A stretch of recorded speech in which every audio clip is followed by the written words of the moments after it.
One also, of course, cultivates virtuous actions of body, speech, and mind. One does away with one's negative activities, decreases them as much as possible. And this, of course, is quite difficult. Decreasing negative activities, thoughts especially, is extraordinarily difficult. And I think it's in recognition of this difficulty that there is, in Buddhist cultures, such a tremendous respect for people who do begin to engage in practice. The Dalai Lama said once on a visit to Virginia that if after 5 years you can look back and see that perhaps it used to be that you blew your stack 15 times a day, and now maybe it's down to 8, that's very, very important. It's actually a cause for celebration of your own religious practice. You know, we talk often of religious practice, especially in the Tibetan traditions actually, in rather exalted terms. There's some amazing things that are accomplished. And it's important to remember that this kind of ground of practice, of just working with, one's own flaws, recognizing and working with them, is very important. And its importance rides right into the next life as well. One also continually reflects and refreshes the altruistic aspiration to highest enlightenment. At the time of death, then, one can acquire merit by giving one's possessions away to worthy causes. Giving is an enormously virtuous, it's kind of like the paradigmatic virtue in the Buddhist traditions. To give with a positive intention, not to achieve fame, but genuinely to help. One may make confession at that time of the misdeeds that despite one's best endeavors one has continued to do. These can be confessed. One can take refuge, standard Buddhist practice, looking to the enlightened and exalted beings of these traditions for help. I'm going to die now. I don't have the whole power in my hand of how to proceed. Please help me. Take care of me. Hang out with me. One can take refuge at that time. Again, cultivates the vastly compassionate attitude of the Bodhisattva. To die within a wish that wherever I go, may it be a place that I can be helpful to others, is an extraordinarily powerful cause of a positive outcome. And so one prays deeply not to be separated from this intention during the intermediate state, the bardo, classically described as up to 49 days between leaving this body and entering a new one. Now, all of this is wholly consonant with the sutric traditions, with the practices that anyone in the Mahayana traditions might be familiar with and comfortable with. In addition, in cultivating the possibility for transference, one meditates with an image of Maitreya before one. Maitreya, as you perhaps know, is considered the future Buddha. It's also considered that Maitreya practiced long ago with Shakyamuni Buddha. They were hanging out together in Tushita before Shakyamuni stepped down to take his place as the fourth Buddha of the 1,000 Buddhas that, according to the Mahayana traditions, will appear during this called the Fortunate Aeon, because there will be so many Buddhas during this aeon. So because Maitreya and Shakyamuni have this relationship, it is believed that there is a special connection for followers of Buddhist teachings, who are, after all, followers in some sense of Shakyamuni. They have a special connection to Maitreya, and therefore can hope with relative ease to achieve Maitreya's Pure Land. So one then invites Maitreya to come before one and meditates that he does so, like a bird soaring in from the sky. And as one meditates, one conceives that a stream of nectar, amrita, ambrosia, the nectar of immortality, emanates from Maitreya and enters one's own body through the crown. There are many ways to understand this. energy moving down, a kind of divine, highly empowered energy that is then moving through the body, touching all the power spots, we might say, chakras, navels of the body, vibrating them. And there's a whole science in Tibet and in other Buddhist traditions about how all this works, which is way beyond what we can talk about here. In any case, one has this visualization, and one is really, trying to get into the experience of experiencing that color, that vibration, that energy associated with Maitreya, who is, after all, a bodhisattva. So this is bodhisattva, compassionate. Maitri means love, energy, coming through oneself. And one recites a verse, part of which goes like this: visualizing my body as transparent. Visualizing is perhaps a bit an ineffective word for us. This means experiencing your body as transparent, which involves, if you try to work with this kind of experience or imagining, a kind of loosening of all the tight places in the body. It's kind of hard to imagine that your body is transparent, that this nectar can just flow freely without being loose, and also without being erect and straight. Another reason why posture is emphasized so much in many of the Buddhist traditions. So my body is transparent, it's clear as a crystal vase. The central energy channel runs through the center of my trunk, from the aperture at my crown to a point just below my navel. This is part of both the Tibetan medical tradition, many Asian, certainly Buddhist traditions, that if you want to know how the body works, you have to look not only at the physical limbs and veins that are mapped out so well in the West, but also it's important to look at these channels, which are not physical per se. The Tibetans aren't distressed that you don't find them when you cut open the body, because they're not like that. They move energy. They move, wind is another translation of this term. They move something that's not so easily visible. And there are patterns of movement in the body, and this is the main one. This channel is wide at the top and becomes increasingly more narrow below. What happens, very briefly, again I refer you to Glenn Mullen's text if you want to read about this more, and to a very lamas of various traditions that have this kind of practice in their tradition, if you really want to understand it. Inside the central channel, at one's heart, there is what's sometimes called the subtle drop. It is the most refined aspect of mind and energy together, right there. It is from this point it is believed that all life begins and into which all energies collapse at the time of death. We'll say more about that in a minute. And ultimately what one does in this practice is sends this toward the top of one's head, so that ultimately at the right time one will be able to send it into the heart of Maitreya Buddha, and thereby enter into, with him, his Pure Land.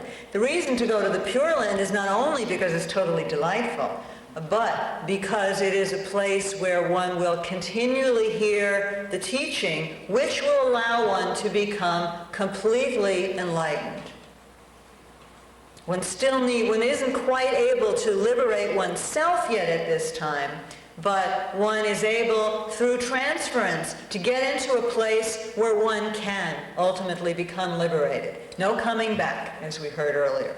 But one is still not fully out of the samsaric range. Now, even if we're not great yogis, and indeed, again, as Carl was suggesting earlier, these kinds of practices that I'm describing now require considerable effort. Poa, actually not so much. Often it can be accomplished, it is said, in a week or 2 weeks, and then needs to be refreshed maybe once a year. Other practices are even more challenging, and these are the practices associated in the Tibetan traditions with the most esoteric the most difficult but also most powerful practices. And I'll just describe very briefly some of the principles that explain something about what happens at the time of death, according to the traditions of highest Yoga Tantra. One of the each of the traditions within Tibet has a particular form of practice that it considers its highest, its most exalted, in the sense of the one that really will get you to enlightenment. So in some traditions, these are the practices of highest Yoga Tantra. I want to mention this, not because we are the kinds of yogis that are able necessarily to put this into practice immediately, but because on the one hand, these traditions always believe that planting a seed is something important. Coconut trees and also Buddhahood itself grows from seeds of intention and understanding. And also because I think it helps a little bit to demystify in some ways this business of rebirth. The explanation about how rebirth is possible in the Tibetan traditions really comes in discussions such as these of highest Yoga Tantra. In Sutra, if we're talking about explanations for rebirth, there is this kind of explanation. Everything that is caused must have a cause of similar type to itself. So a coconut tree grows from a coconut. A wooden podium such as this is made from wood, clay pots from clay, human flesh, human bodies come from the substances of human bodies. That comes, of course, from our parents. This explains very well, as far as Buddhism is concerned, how the human body develops. You get a little bit of this from the mother and a little bit of this from dad, and they come together and they grow physically. But that does not explain consciousness.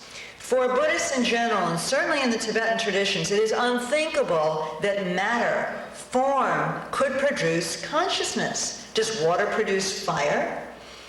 Does clay produce marble? I don't know. Does it?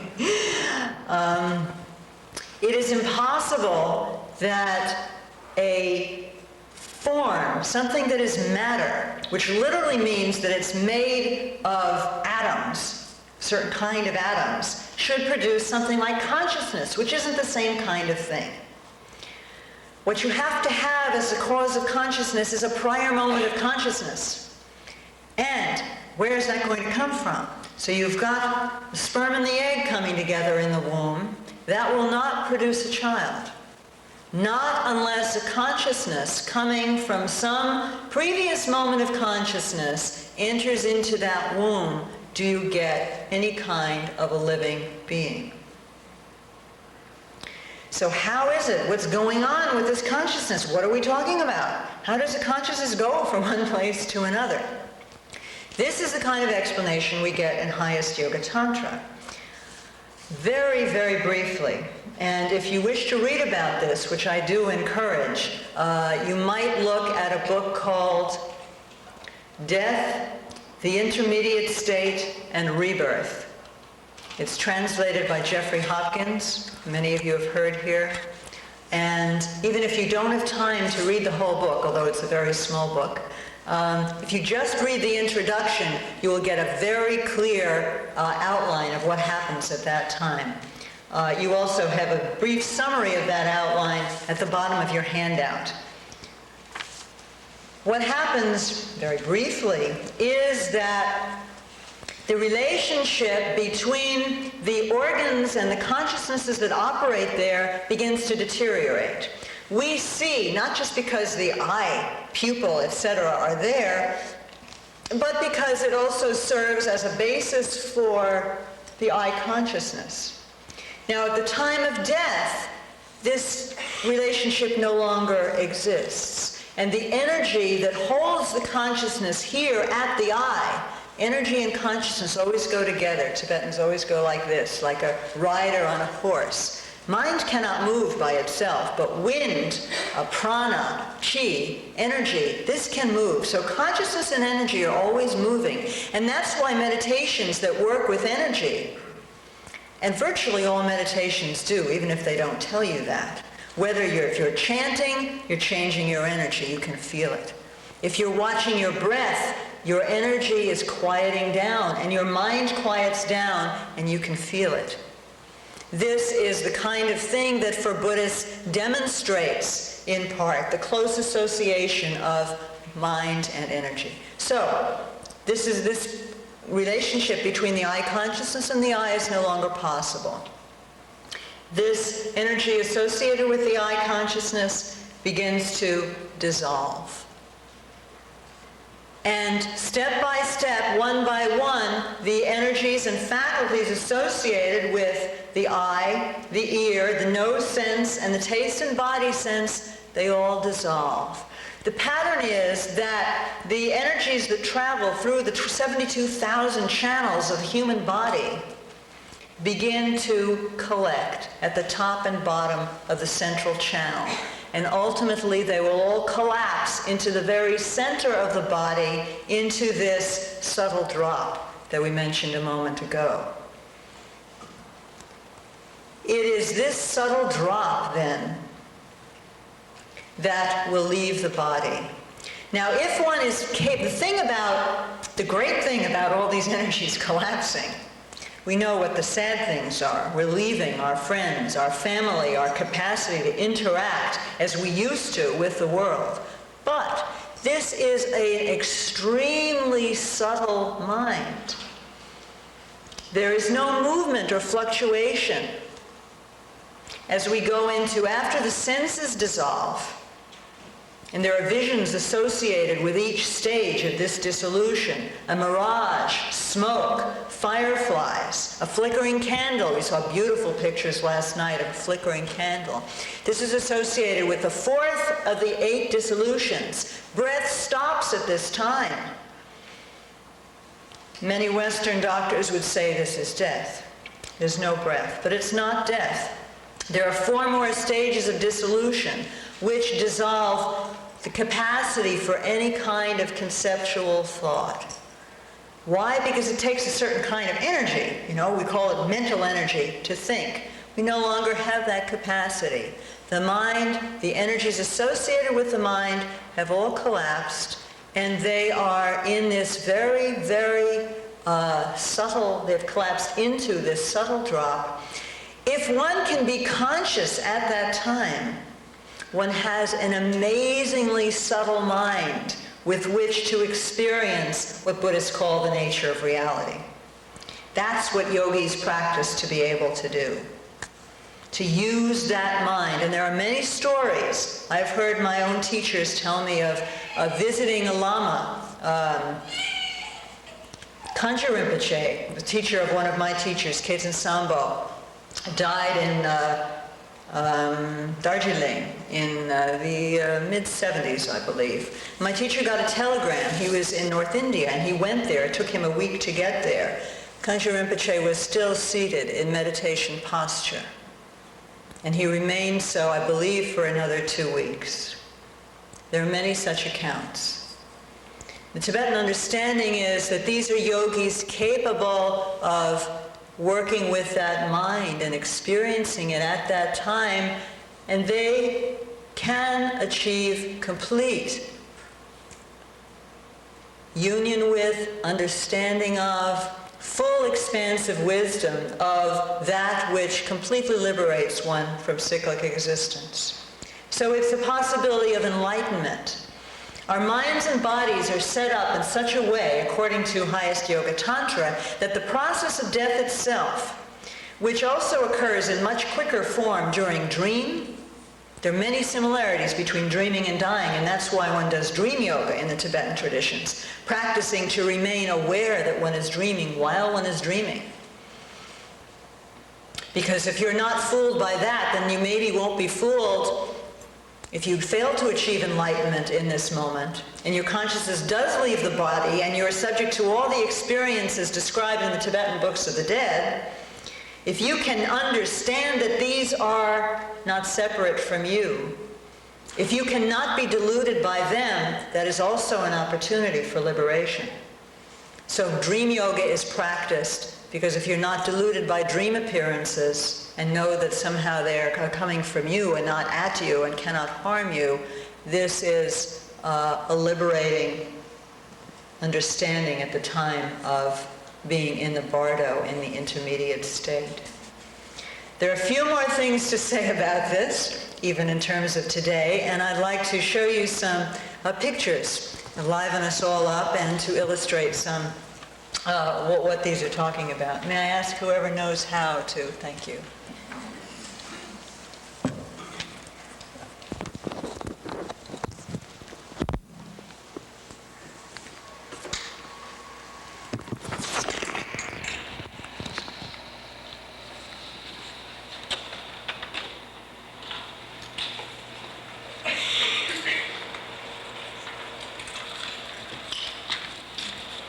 Is it not on this now?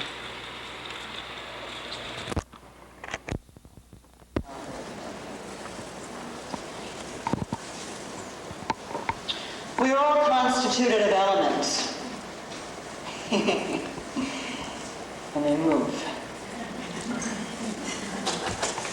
We're all constituted of elements, and this beautiful picture of the soul of Tibet, the Hlatso, the Yongdrotso, which you're not meant to see for very long during this morning, due to your karmic. What have I done? This one on me?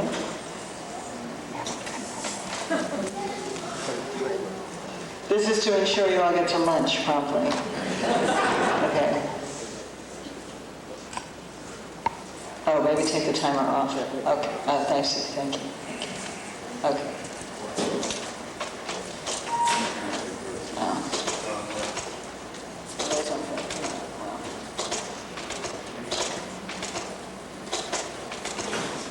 Composed of elements, and I thought this picture could remind us of that, because there's a way in which these elements, if we know we're participating in them all along, this can also help understanding what is going on at the time of death. The earth element corresponding to our, thank you, bones, everything that is hard in the body. The water element corresponding to everything that is liquid in the body. You can't see the sun, but its light is pervading this entire picture. Heat element helps digestion, has to do with the heat of the body. The wind element, the air that is rushing through this lovely landscape here. And of course, space itself. Another way of describing what happens at the time of death is that the elements of the body dissolve in order. And the possibilities of the Mahayana are represented by this image of many Buddhas. There are infinite Buddhas. In the Tibetan tradition in particular, unlike in some of the Japanese and Chinese and also Indian traditions, the Bodhisattva does not wait for enlightenment in order to help others. When one cultivates the Bodhisattva's altruistic aspiration to achieve enlightenment for the sake of others, what one means is that one will accomplish full Buddhahood as quickly as possible, because that is a situation in which one can be most helpful. So the vast spaces, such as we saw an image of a moment ago, are filled with enlightened Buddhas who can help us, who we can pray to, who kind of show what is possible, and whom ultimately, as a practitioner in these traditions, we seek to emulate. And this is the Buddha Shakyamuni. At his parinirvana, his time of dying, which really was just a kind of show to let people see what it looked like for someone to die, and to let them know that one will die. Actually, according to the Mahayana tradition, there was no death for Buddha, and in fact there's no death in general. There's a Tibetan saying that says there are persons who have died but there are no dead persons. Always, consciousness continues from one moment to the next. It goes on and on. This is a kind of Pure Land landscape as well, with the rainbow lights also representing the elements. The colors are sometimes represented by elements, and in long life practices in the Tibetan tradition, one imagines these colors suffusing one's body as a way of nourishing and balancing and stabilizing any kind of imbalance in the elements. And those are practices that are wonderful and rather easy to learn and easily accomplished without the sort of very strenuous kinds of yoga involved in other practices of balancing the elements. I just take a moment to recall what sent Buddha on his way. He had seen, as portrayed in the panels here, he had seen an old man, a sick man, and a dead man, and finally a practitioner whose mind seemed to be peaceful. And this caused the Buddha to go out and find a state that would ensure something positive occurring after death. And this is the Buddha sitting under the Bodhi tree, being attempted slaying by Mara, that is to say, by the distractions of his own mind. And of course, his concentration is such, his energy is such, that he is utterly stable and utterly invincible by any sort of onslaught. This is Angulimala, a story that we really don't have time for. A fellow who was told by his teacher that the way to enlightenment was to collect the thumbs from 1,000 people. And after 999, he met the Buddha. And the Buddha said, no, this is not a good idea. And he was able then to become the Buddha's student and to practice and ultimately to achieve, I believe, arhatship, some high state he is said to have achieved. And I put this here to remind myself, to mention that there is this very powerful idea in many of the Buddhist traditions, certainly in the Indian and Tibetan traditions, that finally, ultimately, in its own real state, the mind is utterly pure and cannot finally be corrupted, so that any kind, even this terrible evil that Angulimala did, he was able to confess and otherwise purify that and get to the real state of mind, which in fact had never been anything other than totally pure. This is also a grounds for cultivating compassion. People may look rather awful and behave foully indeed, but that is not the beginning and the end of who and what they are. And that, of course, is very difficult to experience when we are, especially if we're the target of malevolent activities. But it can be helpful as a way also of freeing oneself from feeling that one must respond in kind and therefore become a hateful, etc. person oneself. So if even Angulimala could do it, it says something about what the mind is capable of. And just very quickly, King Somsen Gampo, who was very much associated with the rise of Buddhism in Tibet, and who has a particular association, I believe, with Amitabha, and his queen, Chinese princess Wang Chen, who brought a statue of Buddha, the first one, into Tibet from China, which resides today, we are told, and we hope it's still true, in the Jokhang. There's some debate about whether that was actually destroyed in the Cultural Revolution, but in any case, she was very important in bringing Buddhism to Tibet, and her story is part of our story, really, since we are continuing to reflect on some of these traditions. I wanted to put a human face on all this. This is a tantric abbot of one of the monasteries in western Tibet, the monastery that is particularly associated with the Panchen Lama, who is particularly associated with the Buddha Amitabha. And this was in 1987. Tantra is the realm of practice in which one would do the kind of practices emulating the dissolutions at the time of death. And some monks in India, again to put a human face on the whole business of rebirth. This young boy, this was taken in 1980, so he's doubled in age since then.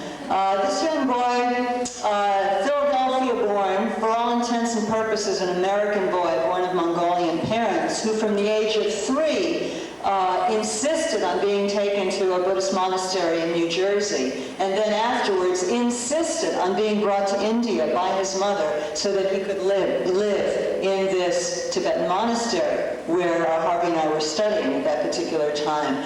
And what was remarkable was his very quick adaptation. He didn't know any Tibetan. He'd never been to India. And he was immediately, apparently, extremely happy to be there. If you've ever been to a Tibetan monastery in India, it's no place for an ordinary kid. There's nothing going on except books and study and very difficult conditions. And I asked his mother if this was something she had wanted. And she said, no way, this is my youngest, my baby. I promised him a horse. A Mongolian, this is a great gift. I said, I promised him a horse if he would just stay home. But he said, no, he must go. And he was actually recognized some years later as an incarnation of a great Mongolian, the Tape2 teacher. Maitreya Buddha, whose Tushita heaven one aspires to go to through the practice of transference that I described earlier. Beautiful, flowing lines that one can easily imagine with that kind of flow, a kind of transparency and non-holding and glide and so forth. Manjushri, the Pure Land of Manjushri, who is said to have a special relationship with the Chinese people, just as Avalokiteshvara has a special relationship with the Tibetan people. Manjushri has his own Pure Land in some other dimension, and he also has a Pure Land on this planet, Wutaishan, the sacred 5 mountains in China. And a detail. The rhythm of the paintings also in some ways is the rhythm, you might say, of the kind of experience that one might have in doing some of these practices. The Pure Land of Amitabha, the Western Pure Land, the most famous of the Pure Lands, where one may seek to go through the grace, as we have heard, of the Buddha Amitabha, so that even if one cannot accomplish great things, yogically speaking, if one can die within some remembrance and good wish, this is actually a great yogic feat in and of itself, and it's certainly one that it seems one could aspire to. Amitayus. 2 peacocks on his throne, at the foot of his throne, suggests the connection, the early connection between Amitayus and Amitabha, the Buddhas of life and the Buddhas of light. Perhaps they were at one time one and the same, because the peacock is the vehicle of Amitabha. The peacock is also an image of immortality because it can not be killed by poison, such as the poison of a snake. It transmutes, it transforms poison, just as in tantric practice it is said one transforms negative feelings, hatred and such, into positive aspects of Buddha qualities. It's holding the vessel of the nectar of immortality there. And a portrait of the Dalai Lama, painted recently on the walls of Samye Monastery, the first monastery in Tibet, recently refurbished. The Dalai Lama, of course, is considered an emanation of Avalokiteshvara and an embodiment of precisely the kind of altruistic aspiration, the bodhisattva motivation, the expansive wish to be of magnificent and continual help to all living beings that is also represented by the deity Avalokiteshvara. And Avalokiteshvara, this is a statue in the Jokan, the central shrine of Lhasa, the most holy shrines in Tibet. This is the form in which Avalokiteshvara has 100,000 arms and 11 heads. And a close-up of the face of Avalokiteshvara.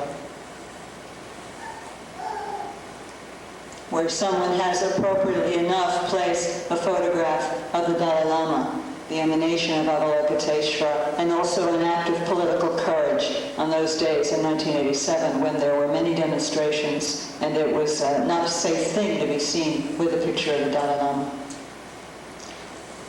So, in this way, the Bodhisattva aspiration to be of help to others, to be able to exchange energy, to recognize the life of all others, is something that is absolutely critical to every aspect of this path. Whether we're talking about dealing with death through the cultivation of a virtue, to be able to die within a virtuous state, the aspiration to enlightenment for compassionate reasons is crucial there. It's crucial to the practice of transference, as we saw. It's part of the process of preparing to send one's consciousness to a pure land such as that of Maitreya's. And it is also that which aids in the cultivation of wisdom and the kind of expansiveness and clarity of mind which can make it possible, when conjoined with other practices, to actually live and be present at the most subtle stage of human experience, the dissolution into the clear light of death, just before the consciousness leaves the body. Thank you.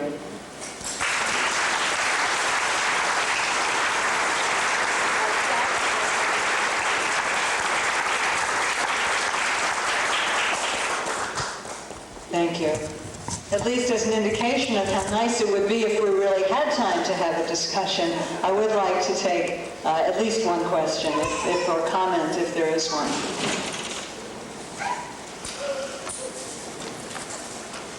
Yes? How is it that with all the help that we are getting that's visible and invisible, we have such wars and we have such pain and such violence and such distress, both inside and out? Mm-hmm. Of course, I can't answer that. But I can say that, if you look at the limitless period of time, the beginningless time during which infinite beings have been accumulating actions, every possible thing has been done in the past. And so these actions, I'm giving a kind of traditional Buddhist response here, these actions inevitably will flower, the good ones as well as the bad ones. And until that process is cut completely, the good and the bad will flourish, and that's what cyclic existence is. It's a mixture of all of these things, alas. Alas, and yet this is also the place from which liberation occurs.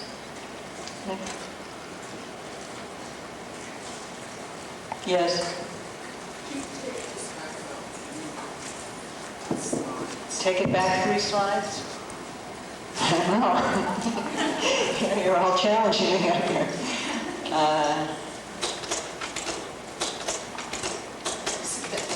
Which one? After? The other way. Go the other way. Yes. One more. Okay, see down here at the right hand. Corner here. Would you? The swastika? Yeah. Do it. Yes, I'm glad you asked. This is an ancient symbol that is found in many ancient cultures and really makes one wonder about some of the interconnections among them. It is there in ancient Hinduism. You find it on buildings today in Nepal because it's been there for so many years, centuries. It is in the ancient tradition of Tibet called Bon, the Buddhist traditions of Tibet, and is also found among Native Americans in North America. For the Tibetans, it symbolizes, you might say, the energy of life. It is called a yungdrung. It is swastika, means something like, this is it. Its very self. It's like a kind of core energy. It's translated in Tibetan as unceasing and unchanging. Ceaseless, changeless. And this is also a way of describing that most subtle state of mind that one wants to experience. So thank you for asking that. Yes.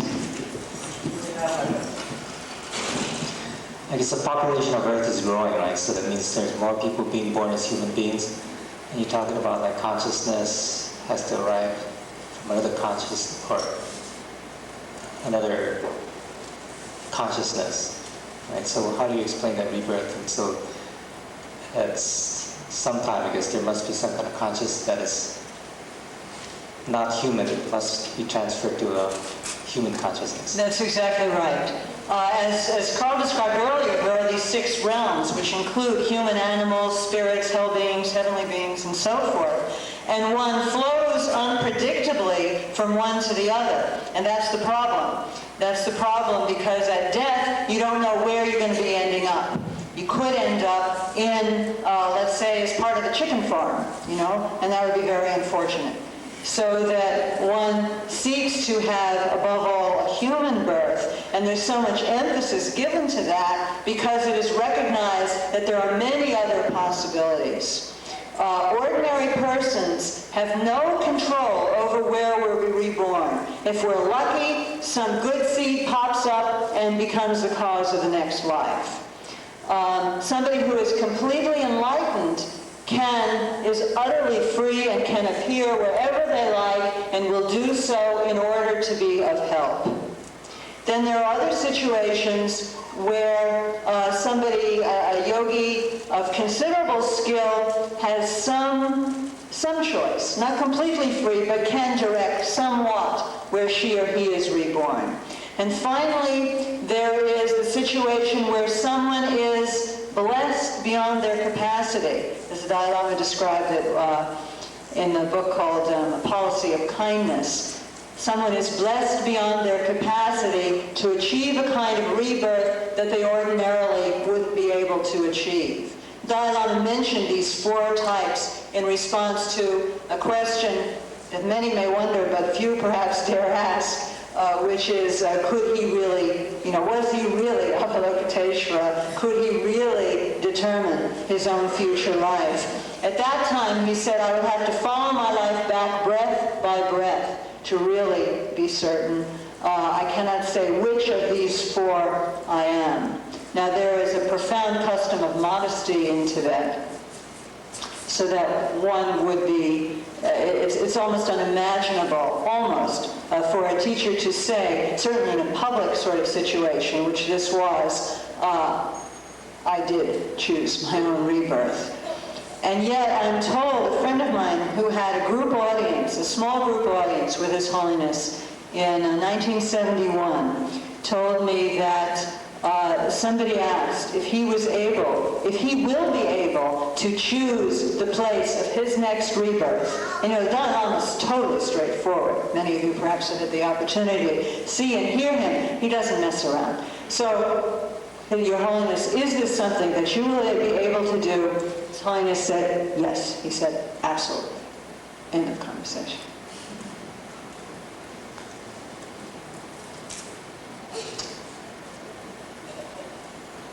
So is there more? Did I get at your question? I went off into something else that I wanted to say. So there's more people in the world, and only people can become out of the karmic lives, cycle. Yes. So there's actually life is, in a sense, better. I mean, there's more people that I see. are able to be enlightened. Well, it's a good sign, I suppose, but not all the people. The precious human life is different from human life in general. Many people have lives that do not enable them, to have this kind of situation. They're in pain, they're sick, they're enslaved in some way.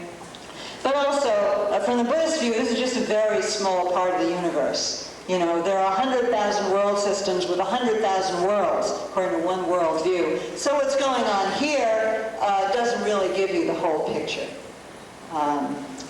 This kind of fluctuation is ephemeral, and we can't draw too many conclusions from it, but why not? It's good to have a kind of optimistic take on it. That indeed more persons, more beings on this planet than before, we can say, do perhaps have this opportunity. And that's certainly cause for, from Buddha's point of view, definitely cause for rejoicing. Yes, one more, I think, then we need to eat. Just quickly, are Jainists a Buddhist sect? No, they're not. They are not Hindu either. They're what are called one of the heterodox sects in India. Jainism and Buddhism do have some interesting things in common. They were both, perhaps simultaneously, the earliest traditions to institute a monastic order. And, but no, Jainism is not Buddhism. Okay, thank you very much.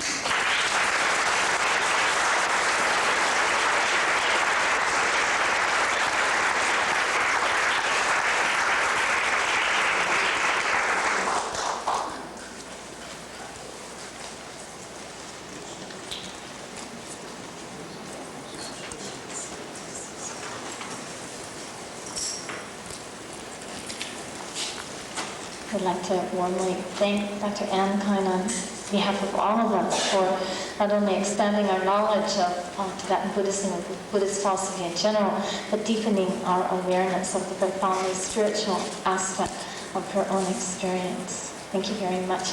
We're going to have lunch now, those of you who have gotten tickets, and Dr. Chappell has a few announcements.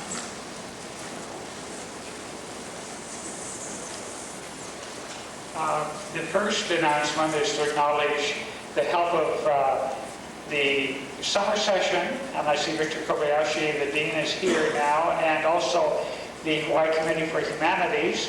And we have these white forms, and some of you may not have them in your hands. If you would help by making evaluations this morning while you're waiting for lunch, or do any of you need these forms? Candy at the back has some extras. Please put up your hand if you would be willing to at least fill out a few things here so that our program like this can continue in the future. So she has some. Please put up your hand and she'll bring them by, and then just leave them on the desk, the table as you leave on your left arm. Secondly, you're going to see many people outside with blue shirts, some with red shirts, and some ladies with an attractive lavender uniform or dress. There are many as well. You see runners here with the microphones. We are so blessed today by having so many helpful members of the Soka Gakkai here to assist us in service. And please, whenever you see them, could you please acknowledge their help and thank them on behalf of all of us. I can also say that to people like our camera people. I see Sarah and all sorts of people, and Eric. People are volunteering and helping all over. So again, our aloha to all of those. The person, however, I think who has helped us more than anybody else, and is really the heart and soul of this program, she would be normally slipping away. She's having to learn computer skills this afternoon in preparation for going to India and Ladakh. She's a professor for Antioch College in the fall, and that is the one and only Venerable Carmelite Susomo.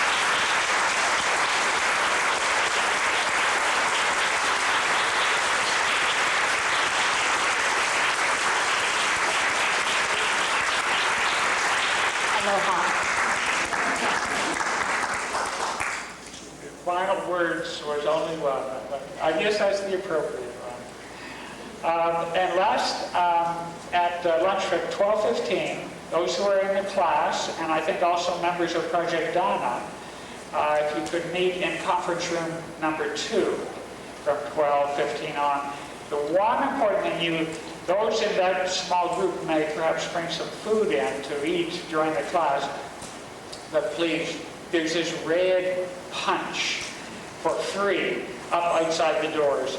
Please, nobody bring it in and to kind of decorate the rugs inside. So please help and remind one another about that too. Thank you.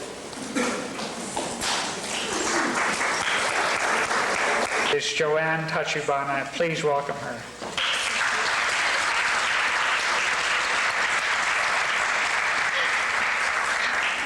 Oh, do I really? Oh, thank you. Thank you. Well, good afternoon. We'd really like to welcome you to our SGI USA Ikeda Auditorium. We are delighted to host the final session of the Living and Dying in Buddhism Buddhist Culture series. And let's see, I don't see Jerry, sorry. This afternoon, at about 3:30, we'll have a panel discussion. I'd like to let you know who will be on the panel. We'll have Carl Becker, Jerry Hall, and Charles Ben. Okay? And they'll give some concluding remarks and respond to any questions at that time. But to open this afternoon's series, we have Harvey Aronson, whom I had the opportunity to meet last night. This is his first trip to Hawaii, and we'd really like to welcome him. Harvey received his degree in social work from Boston University and now practices psychotherapy in Houston, Texas, where his emphasis is on family therapy. Earlier in his career, he completed a PhD at the University of Wisconsin in Buddhist studies. He specialized in Theravada Buddhism, and he is fluent in the Tibetan language and Buddhism. His longtime interest has been in Buddhist meditation and practice, and he has written a book entitled Love and Sympathy in Theravada Buddhism. Dr. Aronson has taught religious studies at Stanford University and the University of Virginia, and is participating in this lecture series as a Numata Distinguished Visiting Professor at the University of Hawaii. We'd like to give him a very warm welcome.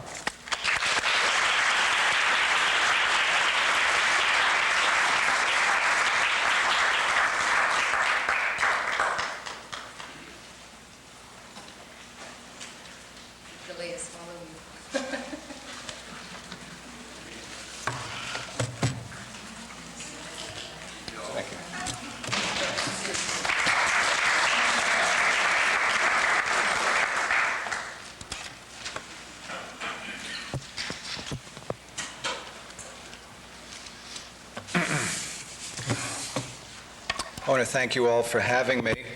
It's really an incredible delight and pleasure to be part of this event. I have found it very rewarding to be a participant. I want to thank David Chappell, Karma Lekshe Tsomo for organizing the event, for the Hawaii Committee and the Humanities for supporting it.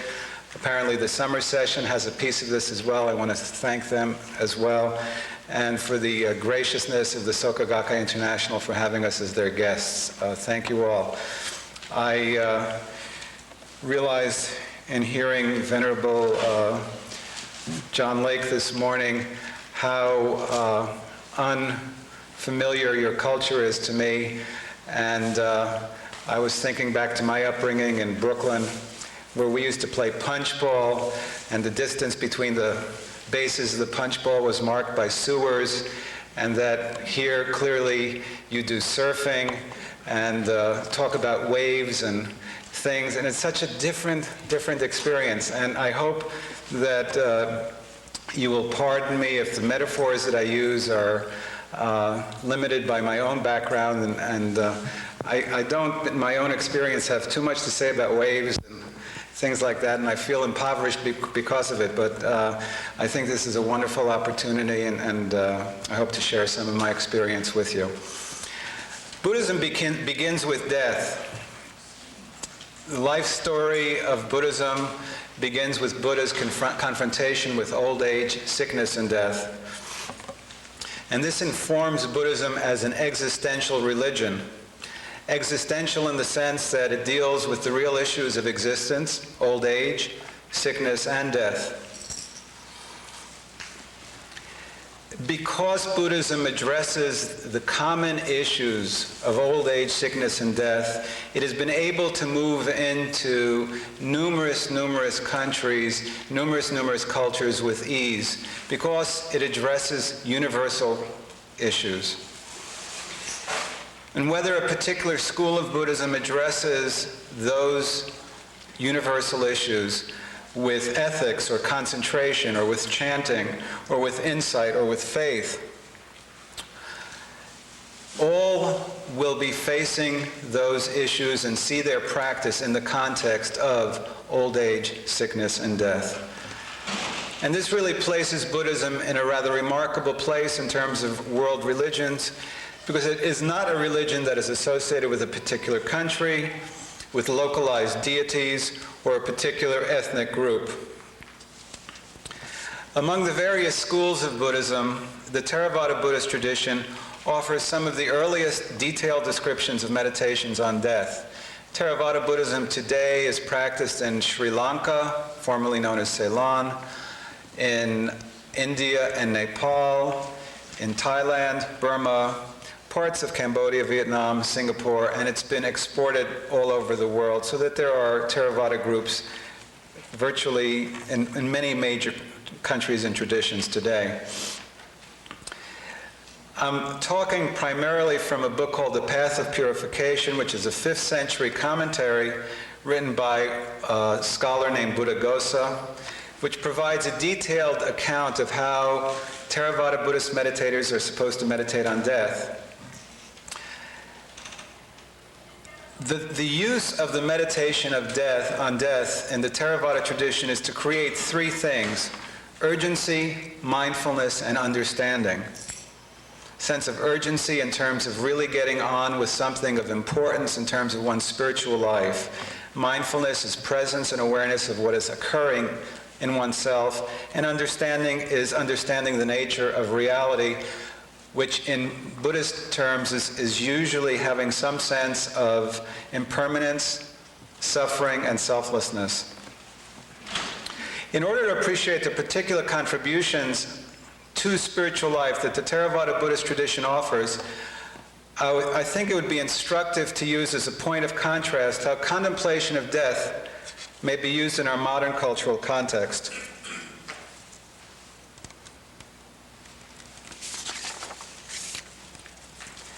Many of us have had the experience of losing a loved one or a friend, and as a consequence, we may have felt the need to really reevaluate our whole approach to life. Death usually is shocking and gives us pause. It's not infrequent in modern culture for death to be experienced with shock, grief, and despair. Psychologically, the process of those who mourn has been studied, and it seems that there are certain identifiable characteristics to the grieving process. For some, as a result of personal loss, there may be a loss of meaning and engagement with life. Sometimes when people suffer a loss, they end up being extremely depressed. For some, there may be, through the process of a loss, a re-examination of one's life's goals and purposes, and a commitment of energies to new directions. Typically in modern cultures, this reevaluation, if it does occur, happens in response to the specific loss of a particular person at a particular time. It is a reactive process. In our cultural milieu, we are used to a variety of narratives associated with loss, death, and reappraisal, a re-examination of one's life in the face of catastrophic illness, a re-examination of one's own value in the face of the untimely death of one's child, spouse, or parent. Recently, we were witnessing on the TV, Mickey Mantle was going through a liver transplant, and people were asking him, are you going to re-examine your life now in the face of the need for this transplant? And it's very typical for us to be, with the media and our movies and novels, to have a sense that when some serious loss occurs, we take stock of our life. Today we are subject to cultural influences that are inspired by romantic individualism and psychological sensitivity related to feelings and family of origin issues. In considering these cultural forces in relation to Buddhism, I've been influenced by discussions that I've had with AnneKlein about her recent work, The Great Bliss Queen, Buddhist Feminists and the Art of the Self. One dominant strand of modern culture is the acceptance and appreciation of feelings. This is seen in music and art around the world, where the experience of feelings of being in love, undertaking heroic adventures, or undergoing personal loss are presented in the lives of cultural icons. We typically see the experience of loss as involving the expression of emotions and feelings. From loss, individuals are usually either felled by despair or develop a newfound meaning to fuel an ongoing project of personal development. Personal development, in turn, is characterized by success in one's love relationships and in developing a personal vision that is executed through successful endeavor in the world. We today place a high premium on the unique contribution that we each can make. These values were succinctly captured by Freud when he identified mental health as an ability to engage in love and work successfully. Confrontation with death for us today may either affect us with long-lasting despair or fuel a commitment to reinvigorated engagement with our uniquely envisioned projects of relationships and personal creativity. In our dominant culture, death at best is a motive for re-engagement with our culturally mandated values.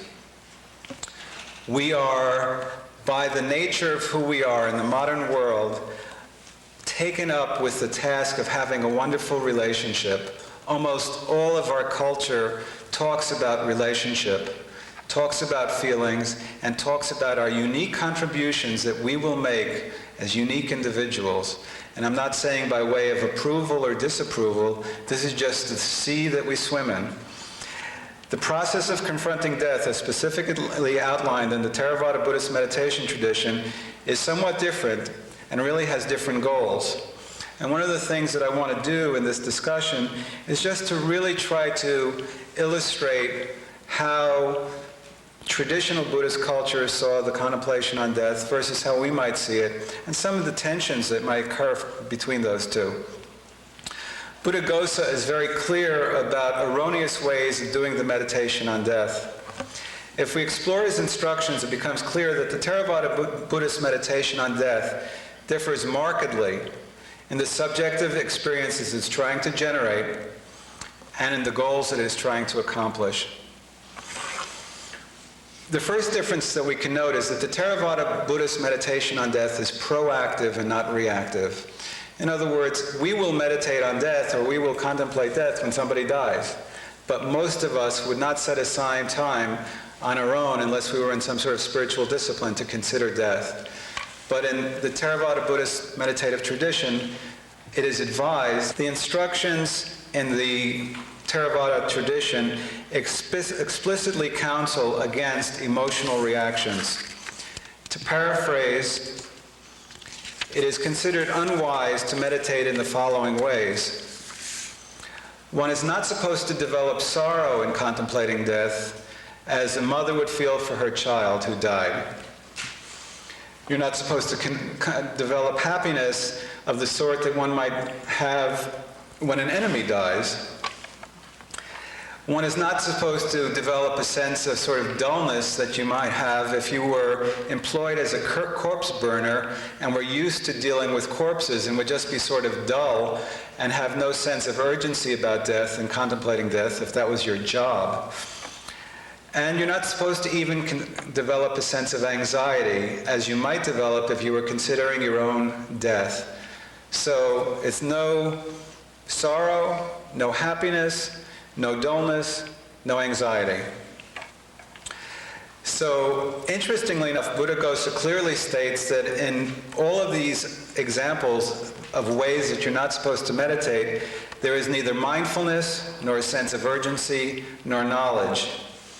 Now, while we might think from our own side that there would be a sense of mindfulness or urgency in a mother contemplating her son or daughter's death, or he is saying not so. And we need to sort of understand why is that. And he's saying there would be no mindfulness or urgency or understanding and cultivating mindfulness in those mindfulness of death in those instances. What does that mean? We have to understand a little bit about Theravada meditative psychology to understand this. In the Theravada Buddhist meditative psychology, there is a description of a wholesome state of mind. And that wholesome state of mind is by its very nature balanced. It is light, it is tranquil, it is flexible.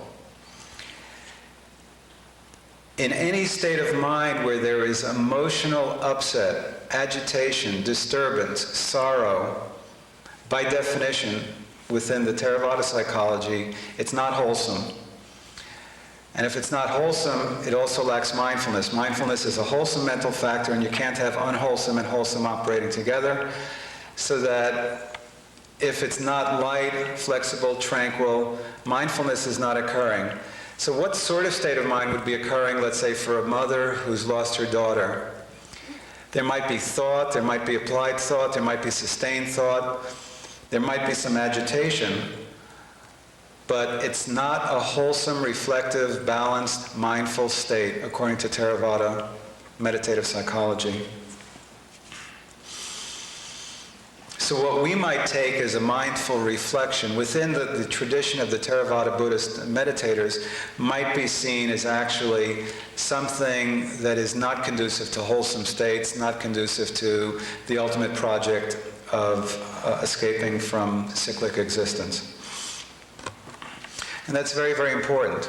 So the way we might do it and the topics we might choose, because of emotional reactions, are creating a state of mind which in the Theravada context would be seen as probably less than ideal. Now, I'm not trying to say that one tradition or one way of doing this is better or worse. I'm just trying to make us aware of differences in culture and how various cultures and approaches may fine-tune approaches to meditating on death. Sometimes when we teach Buddhism, we may overlook things like this, and I think we may end up doing injustice to source traditions in doing so. So, from the Theravada perspective, if we can bring to mind individuals who have lived before but who are now dead, and we can do so with a sense of mindfulness and urgency and understanding, and with the recognition that death will take place, we're on track. There are 8 ways of enhancing the mindfulness of death. I'll just run through those quickly. One is contemplating death is like a murderer, and that is just to emphasize the inevitability of death. That with the first moment of consciousness, life dies, and in Theravada, there's a great deal of emphasis on momentariness, so with every moment, there is a cessation. And then, of course, on the macro level, anything that is born will eventually die. Just like that famous coconut tree died this morning. The second is that considering the failure or death of all that succeeds. So no matter what accomplishment there is, or no matter what merit we may accomplish, we will always have death following. So no matter how good you are, no matter how successful, death will always occur. Comparing oneself to others. This is a case where one really just thinks of all of the people who have been alive by way of fame, strength, virtue, psychic talents, enlightenment, and see if you can come up with anybody who is still alive. And since you cannot, one realizes that all individuals die. The fourth is considering the vulnerability of the body to various beings. And they had some sophisticated understanding that the body was inhabited by all sorts of small creatures. They, in this particular commentary, say 80 classes of worms, which I think we have to understand refers to some notion of bacteria or worms, but that if those go out of balance, you will die. The fifth is contemplating the frailty of life, and that just has to do with looking at sort of the material elements of life, heat, posture, breath. All of those elements need to be in balance. If they're out of balance, one will die. Considering the indefiniteness of death is the sixth. Here one considers that one doesn't know when one will die, and you don't know where, when, by what means, and where you will be reborn. All of these are indefinite. The seventh is recollecting the limitedness of life, and that is just to reflect on the fact that life is no more than 100 or 120 years at the outside, and then it's over for all. There's a quote given from the Buddha, "This human life is short. There is a new life to be gone to. There are profitable deeds to be done, There is a life of purity to be led. There is no not dying for the born. So within whatever short span of time there is, eventually life will end. And then finally, one is to consider that in the ultimate sense, life lasts but a moment. And this again relates very strongly to the Theravada view that life is momentary, consciousness is momentary, form is momentary, and that in an ultimate sense, life, consciousness occurs and ceases moment by moment. The mindfulness of death has several benefits that are worth mentioning. It leads to diligence and a sense of disenchantment with life's frivolous attractions. One moves away from gathering up things. Through the meditation on death, one moves away from unvirtuous activities. Meditation on death leads to a greater understanding of impermanence, and upon which follows understandings of suffering and selflessness. If things are impermanent, they are at some level unsatisfactory and on some level insubstantial. And unsatisfactory and insubstantial can be sort of translation terms for suffering and selflessness. If one has meditated on death in the way described, then when death occurs, it is said one can die undiluted and fearless. And it either leads one to nibbana or to a positive rebirth. Now I want to say some things about how this type of Theravada meditation gets absorbed into our culture, our time, because I think there are some very interesting issues to think about. At every time that Buddhism has entered a new culture, it's entered into an intense dialogue with the values of that culture. Inevitably, the Buddhism that grows in its new soil is influenced by the values of its new host culture, and it in turn influences the host culture. I would not single out mindfulness of death as a practice that's been clearly appropriated in ways influenced by the host Western culture, but I can speak in general about some issues that have come up in terms of Theravada Buddhism being appropriated by the West, and relate some of that to the meditation on death.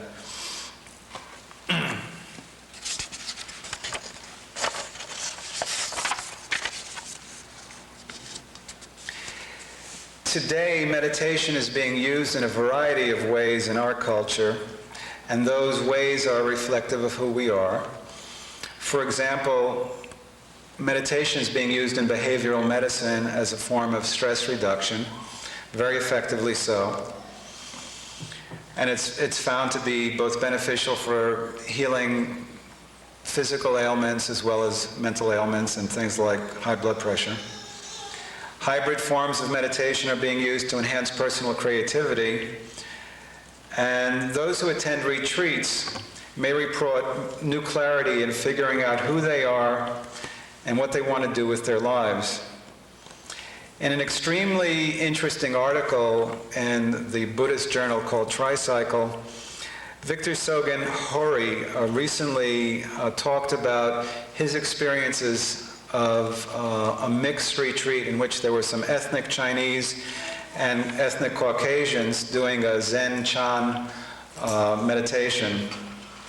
He found that the Caucasians in this retreat ended up getting in touch with themselves, finding increased coping skills, and having a deep sense of self-realization. The Chinese, on the other hand, in attendance, ended up with a great degree of moral self-examination and an extreme sense of shame and repentance with respect to their behavior to people in their circle of acquaintanceship. I think that speaks volumes to the way that we may all take the same food, but the way we digest it is going to be very, very differently. Meditation does in fact balance the mind, and in so doing, it may enhance performance. It may promote clarity, and help people develop personal vision and thereby help enhance relationships. These are all positives, and there are certainly positives in our dominant culture. And as a meditation teacher, I personally have advocated its use for all of the above. And at the same time, I can say that this is an appropriation of meditation out of its native context and an application with respect to cultural values that in its source context it did not further. In other words, meditation, let's say in the Theravada context, was not meant, I can almost say jokingly, it was not meant to foster peak performance. That's a type of notion that's very, very au courant in our culture, not at all au courant in its source culture.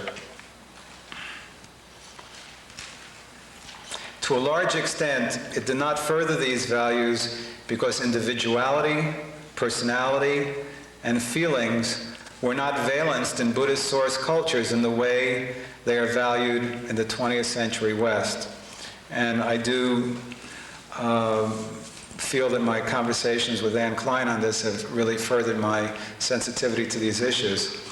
Specifically stated, if we look at the Theravada context, meditation is not this worldly pragmatism, it's not romantic individualism, it's not personal enhancement, nor is it aimed at relationship development. If we look at mindfulness of death, it is not oriented to have the practitioner succeed in the world.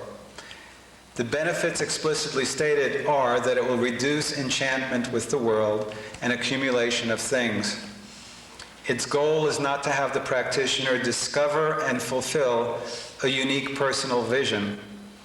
Rather, its goal is to have the practitioners realize the universal impingement of death, and through recognizing that, be motivated to understand the universal characteristics of reality, impermanence, suffering, and selflessness.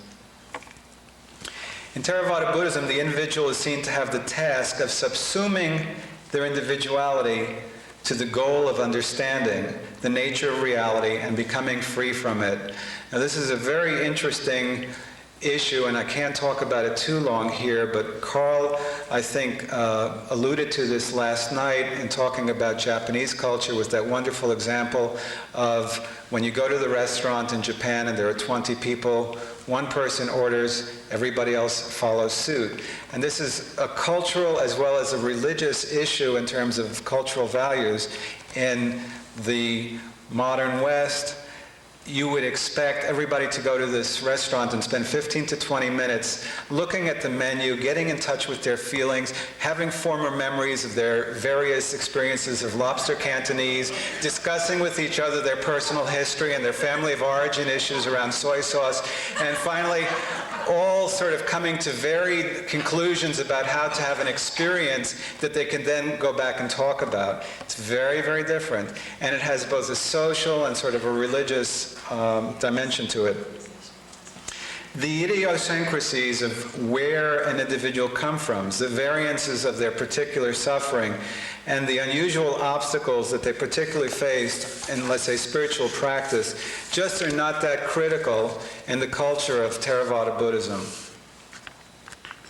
All the things that we would want to hear about in our modern context are not valued in the source context. And while there may be gains in perspective from doing this particular meditation that positively affect relationship, it certainly is not the case that it was suggested for practice in its source context as a means for improving relationships. This was not a primary concern of the teachings, even though it may be a primary concern of our interest.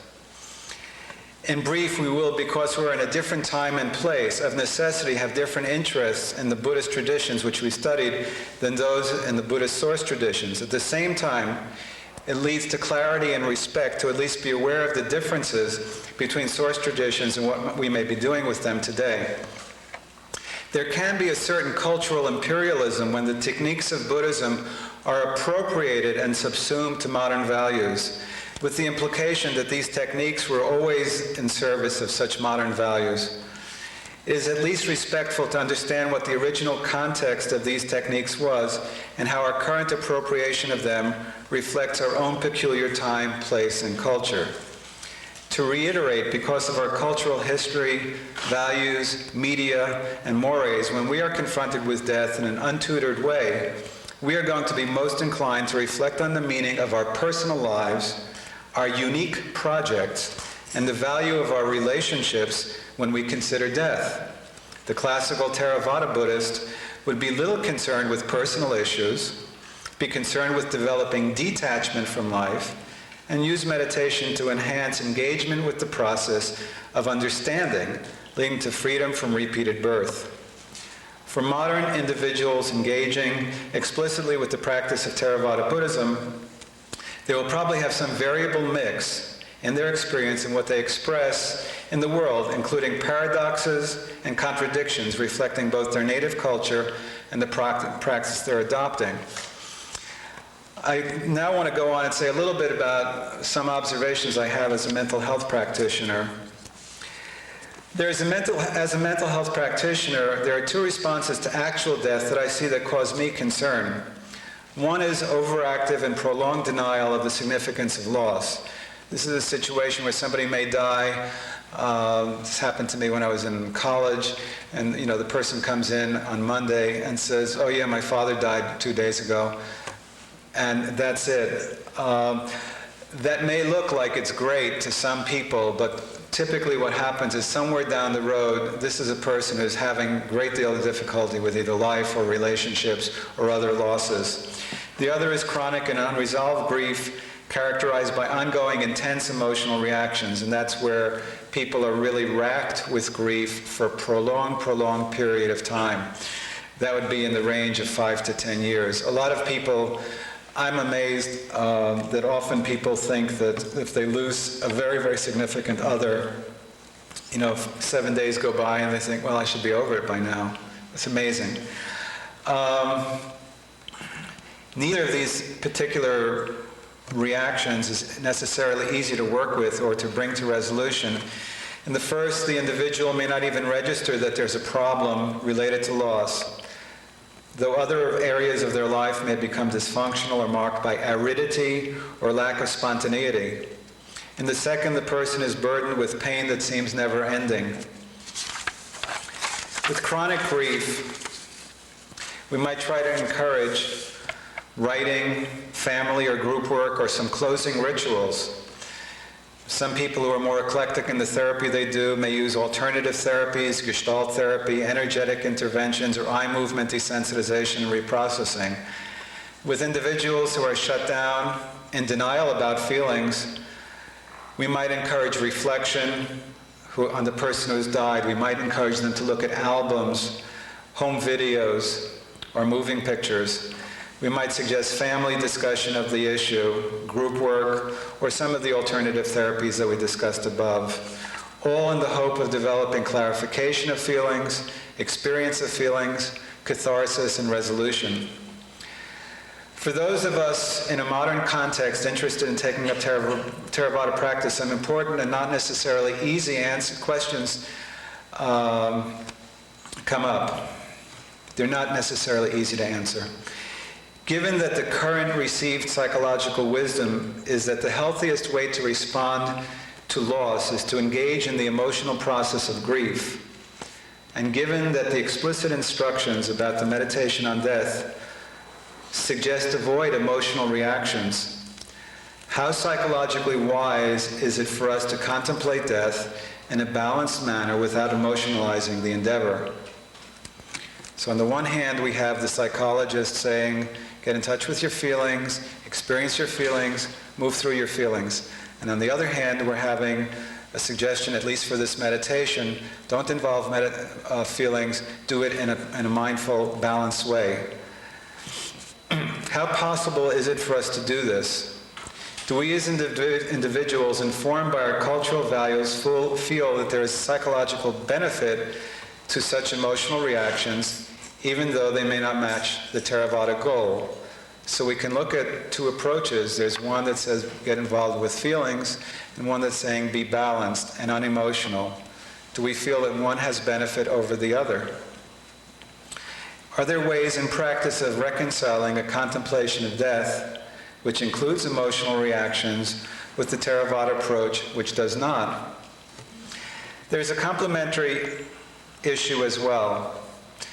It's been my observation that some individuals who tend to restrict their feelings can be attracted to certain styles of Theravada instructions and feel some resonance between their emotional style and what they perceive as concordance practice instructions.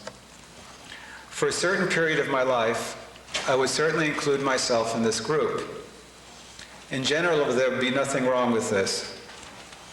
However, such practitioners can run into trouble when faced with a trauma or dramatic change of life circumstance. We may at this point feel confused, depressed, begin to experience strange, undiagnosable medical complaints, or feel the need to take stock of our lives. We may begin to feel that our lives are not in fact functioning well. We may even enter therapy at this point. However, now, because of years of involvement, wherein personal inclination has woven itself with resonant understanding of practice, we're now in a position where it's very hard for us to get in touch with affect. And we have both a personal inclination leading us away from a sense of affect and our understanding of practice leading us away from affect. In treatment, what may have earlier been just personal resistance to feelings now takes on a doctrinal and a practice dimension as well.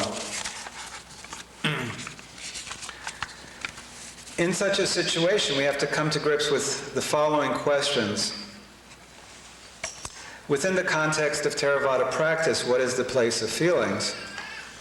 Within our own cultural milieu, what are our psychological needs? Is it important for us to be able to feel our feelings for our psychological well-being and functioning? What will ensue if we explore becoming open to feelings? Are our psychological needs in conflict with our understanding of Theravada doctrine and practice instructions? What is the range of understanding of Theravada instructions about feelings? What is in the books? We've cited the locus classicus of the commentarial literature on the meditation on death above. What are the living teachers indicating? Are traditional teachers in Asia saying one thing and teachers in the West saying another? How are those reconciled? Is there some way for an individual to prioritize, negotiate, resolve what at least initially may seem to be contrasting approaches about feelings and their value?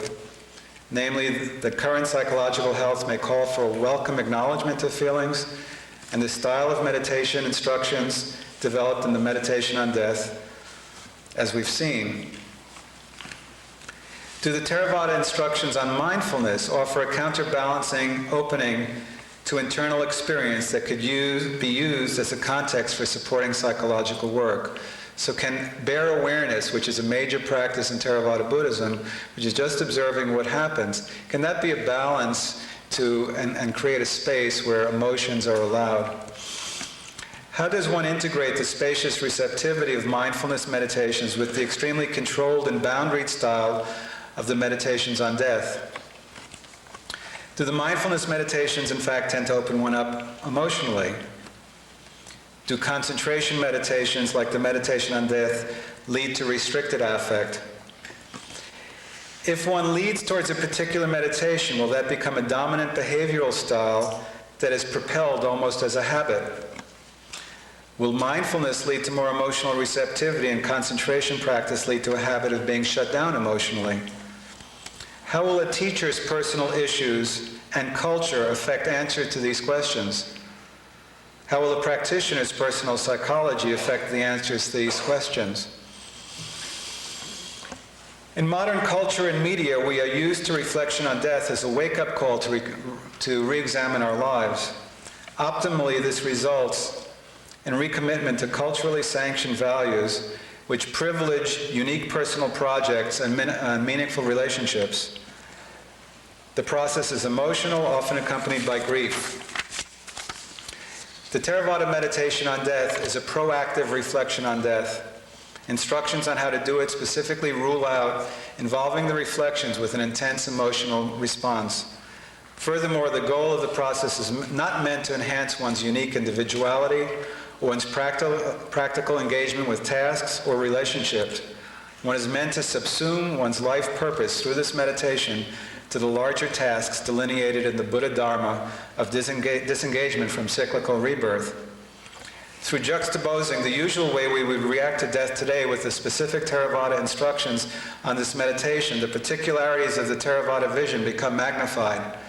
Because of the instructions of this meditation so clearly indicate avoidance of emotional reactions, during the meditation it has provided us with an opportunity to generate several questions on the personal integration of this style of meditation into our current cultural experience, which mandates the experience of feelings as a requisite for healthy psychological functioning.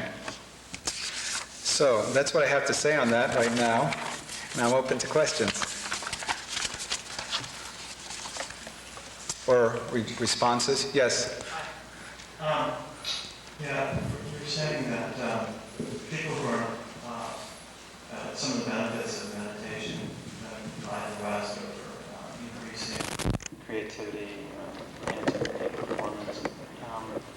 And it strikes me that a lot of the people that are interested in psychology are interested in these issues as well. People who are interested in clinical issues, for example, and are in psychotherapy. And if that's the case, then a lot of people are going to be very interested in using these meditations for this purpose, for enhancing their sense of self-esteem and performance and so forth. And I guess that's part of what you're saying, but what I was wondering was, do you see, because of this creates a certain demand for these meditations and these perspectives, and people to translate them, as it were, for this audience. And the people that are likely to do that, it seems to me, are psychologists. And if that's true, then what dangers or benefits do you see in psychologists acting as translators for this tradition? I'm not sure I phrased the question very clearly, but perhaps you see what I mean. Well, I don't know that I immediately would respond to the words dangers or benefits, but I think that to put it in its starkest and boldest contrast, psychology, for the most part, the main organizing values of psychology are pragmatic. The main are pragmatic, namely to enhance functioning in the world. And the two major dimensions of that functioning would be to enhance relationship functioning and to enhance vocational functioning. I mean, I'm just trying to be extremely pragmatic, and what is really considered the hallmark of the practice of psychotherapy is to reduce mental suffering and enhance functioning.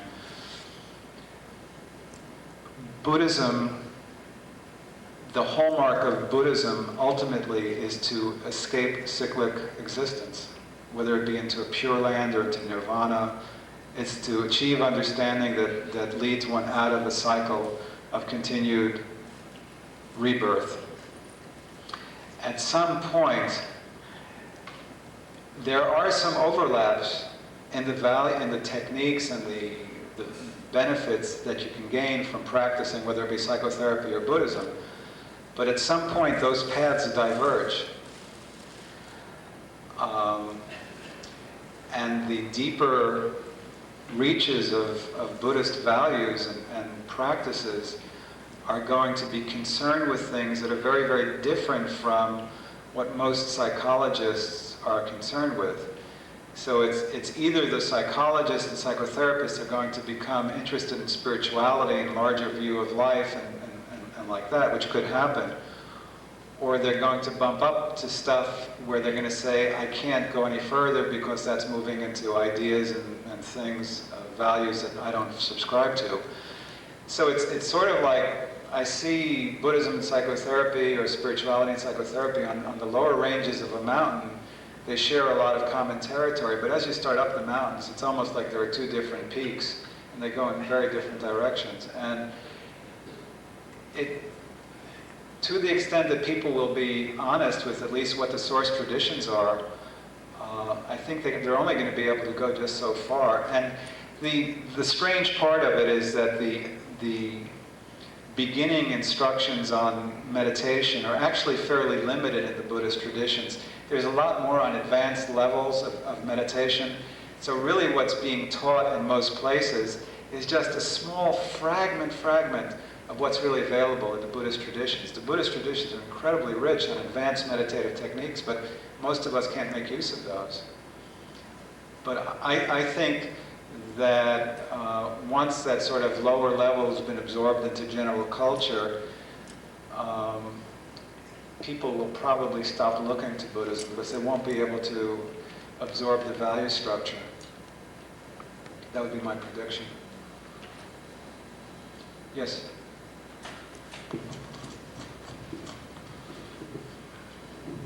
I'm just concerned with the way meditation was done, that will ultimately lead to tremendous pessimism towards life.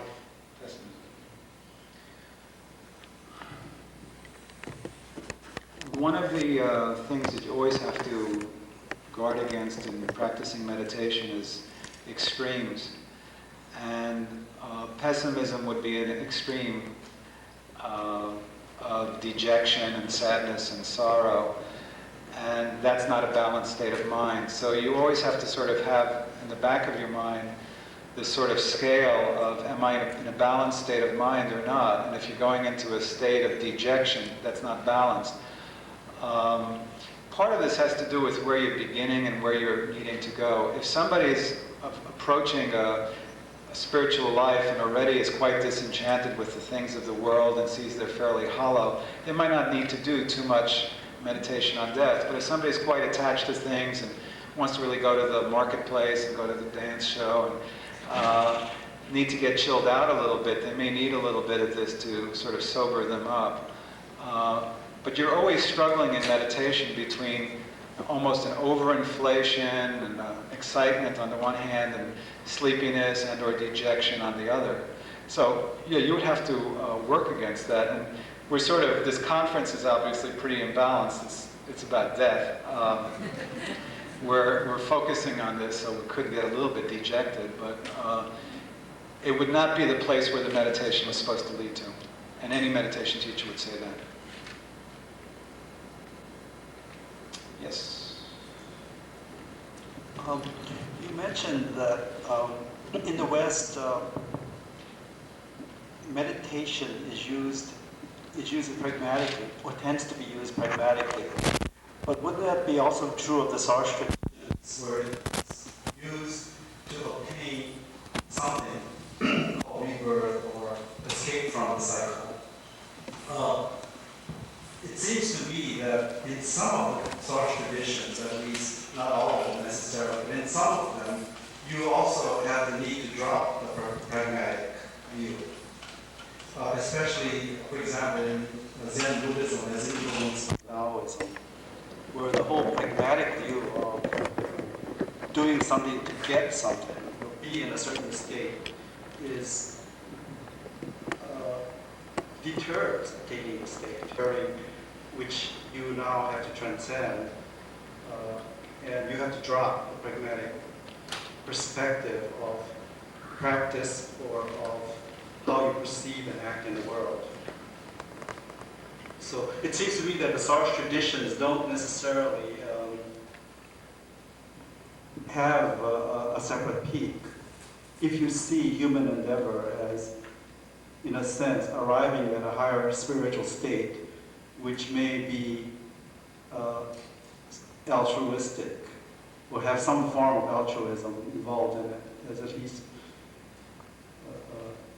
a higher moral state. As you're raising an interesting question, and I think Anne in The Great Bliss Queen does deal with this in some ways, and let me just say what I heard in your question and respond to it. I think what I heard in your question was that you could make the case that Buddhist practice in some traditions is pragmatic, because if human endeavor is to achieve high spiritual and altruistic levels, then the practice is pragmatic because it's oriented towards that. But in some traditions, for example in Zen, one is actually told to even move outside of that. That's not where it's at. Is that more or less what you're getting at? And I would respond to that in the following way. One, the word pragmatic we would have to sit down and talk about, because I'm using it in this cultural context in the sense of what works with respect to our cultural values. And with respect to our cultural values, what works is, can you have a successful relationship and a unique contribution of your individuality? So that's pragmatic. I think in many of the Asian cultures, those values wouldn't have the same valence. And so first of all, what's pragmatic in our cultures is not pragmatic in their cultures, or what's pragmatic in their spiritual cultures may not be pragmatic in our worldly culture. So there's a difference there. So first, there's a division of values. It is also the case that you're raising an extremely exciting issue in Buddhist practice, and that is the role of practice and the whole paradox of practice, which really almost all of the traditions struggle with. Anne in her book talks about a developmental and a discovery model, with Zen being sort of the discovery model and some other traditions be developmental. The reality is barring, there are stories of individuals who sort of just get it very, very quickly, whatever it is. Barring that, even if it's someone like Dogen, you are sitting. Even if you're sitting as a Buddha, you are sitting. There is some, quote, practice, and even if the practice is no practice, there is some, it's not nothing. So there's always some dynamism between doing something and doing nothing, or realizing that you are, realizing awareness of the present.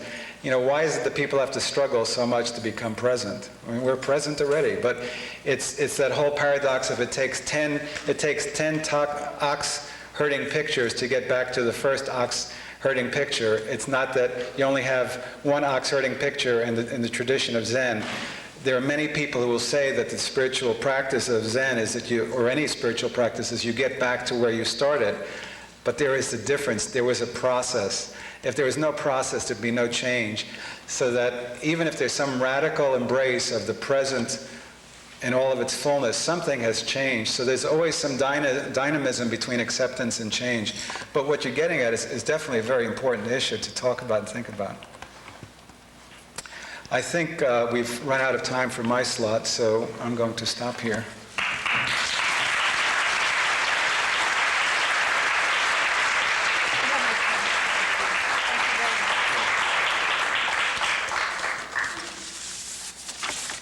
I'd like to thank Dr. Harvey Aronson, and his many references to AnneKlein is very personal, because AnneKlein is his wife, and his many Tibetan discussions and enlightenment are shared between them. So maybe AnneKlein could stand up for the audience who didn't meet her this afternoon.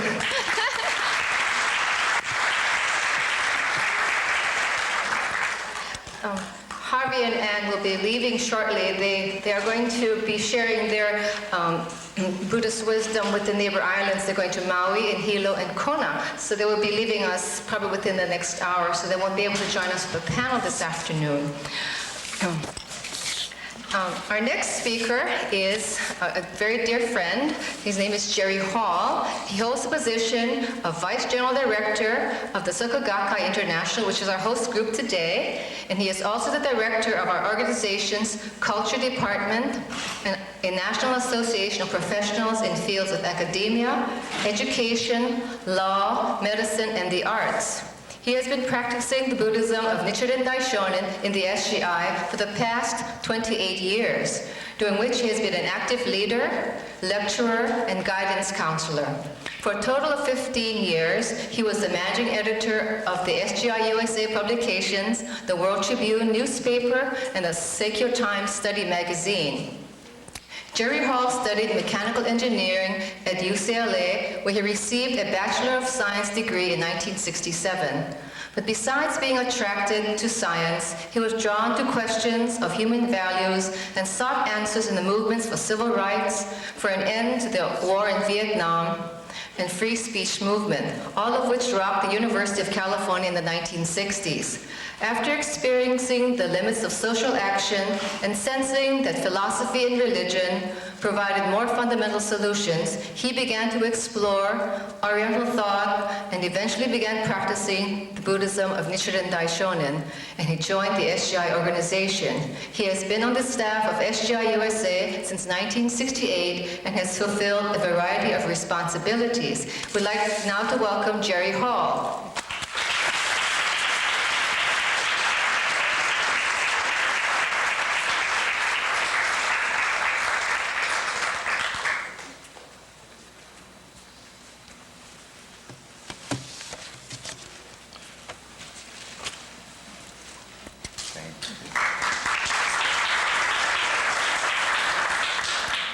Thank you very much, and it's really a pleasure for me to be here and to be invited to talk in the presence of such distinguished scholars. I'm not a scholar myself, but as a practitioner of Buddhism, I've been an eyewitness to the spread of Buddhism here in the Americas for nearly 30 years, and maybe I can share some points and insights on the practice of Buddhism from a very practical point of view. It's interesting to me in the last discussion about Buddhism being pragmatic, or chanting or meditation being pragmatic or not. In my experience, Buddhism is nothing but pragmatic. And I think if we were to return to the days of Shakyamuni and view what he spent his life doing, it was also very pragmatic. In other words, to eliminate suffering, to allow people to overcome the sufferings of life, which is the beginning point of Buddhism, and I think always the point to which it should return. I'd like to say a few words about the Soka Gakkai International, because for some, this may be the first direct contact you've had with the SGI, or Soka Gakkai International, and it's a lay organization from its inception back in 1930, being founded by a school teacher and principal, Tsunasaburo Makaguchi, who, in seeking to find an even deeper expression of the philosophy of value that he had created and was living by, discovered in the Buddhism of Nichiren Daishonin a practical way to take those values and apply them in an even deeper sense.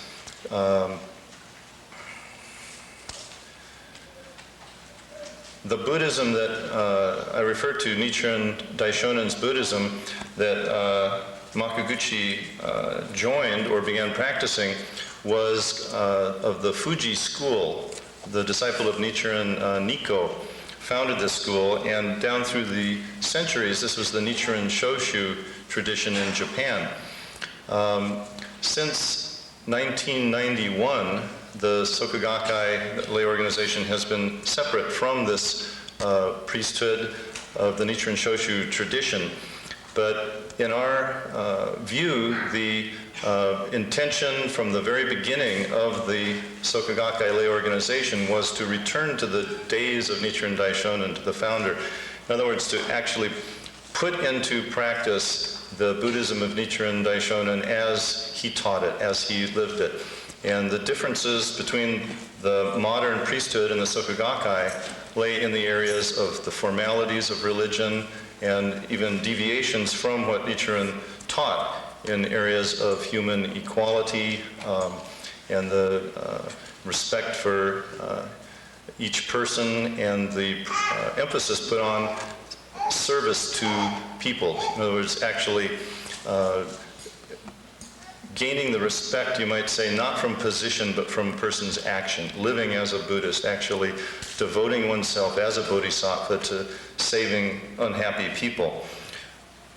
So when I joined the SGI in Los Angeles in 1967, and the experience of most people in practice in the United States, there were no priests in the United States. So we had to teach each other, we had to take care of each other. And all of the functions from introducing the practice to someone, teaching them how to practice, being with them when they were suffering, celebrating marriages, births of children, encouraging them when loved ones passed away, conducting memorial services. All of these things were things all done by the lay people for each other. And this has been our experience. This has happened in 117 countries around the world in the last 30 years. And I'll talk a little bit later, if there's time, about the maybe difference of the experience in Japan, where there were many temples, many priests, and the recent events in the last 4 years have made more of a social impact there than in the United States. One thing I want to point out too is that the Soka Gakkai has conducted throughout its history a very rigorous study program, and this has been open to every member. So rather than just a few people becoming well versed in the concepts of Buddhism, the principles of the teaching, and the original writings of Nichiren or other sutras that he refers to, this is something that is very broadly spread throughout the membership. So when you talk to the average member of the SGI, they are very familiar with these terms. And so this is something that I can't say for sure, but I feel it probably is a historical precedent that there be such a widespread, more tens of millions of ordinary citizens, ordinary people who are very familiar with sutras, very familiar with these concepts and principles of Buddhism and using them in their daily life. It's obvious from this lecture series that Buddhists are not afraid to talk about the subject of death. You know, this is actually, I think, an unusual thing for this many people to be together so many days talking about death and dying without it turning morbid. But this is unfortunately not true at all in society as a whole. Death and dying is a subject that's truly avoided at all costs. It makes people uncomfortable. They don't know how to deal with it. And it was expressed this way in a speech that SGI President Daisaku Ikeda gave at Harvard University in 1993. The speech was titled Mahayana Buddhism in the 21st Century Civilization. He said, "Modern civilization has attempted to forget and ignore death," especially Western tradition he's talking about. "We have diverted our gaze from this most fundamental of problems. Death has been driven into the shadows. It's considered something to be abominated only. For modern humanity, death is the mere absence of life, blankness and void. Life is identified with all that is good, with being, the rational, with light. Death is only evil, nothingness, the dark and irrational. In all regards, it's only the negative perception of death exists." So this is our current situation, I think, in the United States. But there's really nothing more important than understanding death. Nichiren admonishes us to, quote, "First study death, then study other matters." Why is this so important? Well, because, as has been said before, it's the starting point for life. When one understands death, one begins to know the purpose of life and how to live it. So I'd like to give some basic views of life and death from the teachings of Nichiren as SGI members understand them and practice them. And then I'd like to talk a little bit about some of the more life-affirming ideas in Buddhism.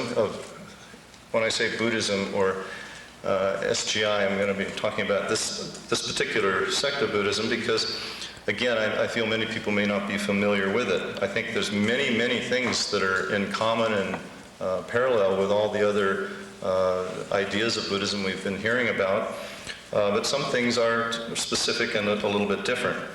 And then I'd like to talk about the actually facing the suffering of death within our tradition, and try and show maybe some practical examples of how we deal with that. Life is eternal in Buddhism, as has been said, but again, this is a new concept. We can just say it, and a person could just say, okay, I accept that or believe that, but getting that to become something that you truly understand or know within your heart intuitively is something that requires practice, requires something of your own experience. So theoretically, though, we've lived lifetime after lifetime with no beginning, no end, but this life has two distinct phases. The active phase is what we usually call life, and the inactive phase is what we would refer to as death. So life and death are two aspects of the same things, and these cycles repeat endlessly. We'd also describe it sometimes as the cycle of birth, maturity, old age, or decline, and then death. In Japanese, Joju e ku. And all things go through this cycle of birth, maturity, decline, and death. Another way to describe this is birth, living, decline being just death itself, and then an intermediary phase of life, which would be between death and rebirth. So sometimes it's easier to talk about it that way. The cycles of life and death, though, can be compared to the alternating periods of sleeping and being awake. In the morning, we're fresh, hopefully, if you haven't had a bad night. Wake up full of energy, youthful in your outlook, do many things during the day. Towards the evening, you're beginning to become tired. You feel, sleepy, and you look forward to death. You look forward to sleep. Because it's such a natural thing that you have no fear of sleep because there will be a tomorrow.